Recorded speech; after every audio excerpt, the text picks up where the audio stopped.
Alam mo ba ang sabon ng pangmukha ng lalaki panghugas lang ng puwet sa babae?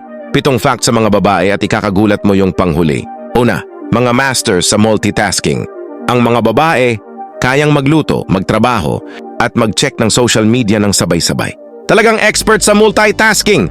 Pangalawa, mga champion sa daldalan. Kung sa paramihan ng salita, panalo ang mga babae. 20,000 words per day? Talo lahat sa daldalan.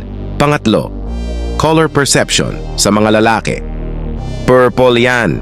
Sa mga babae, hindi lavender mauve at violet yan. Malaki ang difference. Pangapat, kissable count. Karaniwang ang isang babae, hahalik sa 30 na lalaki bago magpakasal. Parang maraming practice. Panglima, laugh leaders. Ang mga babae, tumatawa ng 62 beses sa isang araw.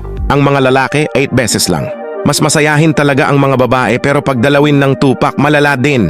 Panganim, queen of clean. Ang mga babae, hugas agad ng kamay pagkatapos humawak ng kung ano-ano with soap at alcohol pa. Ang mga lalaki, pwede na yan, tubig lang, okay na. Pangpito, hair obsession. Ang mga babae, gumugugol ng 2 taon ng buhay nila sa pag-aayos ng buhok lamang. Mag-comment sa ibaba kung saan ka mas nagulat. Mag-follow for more kwento.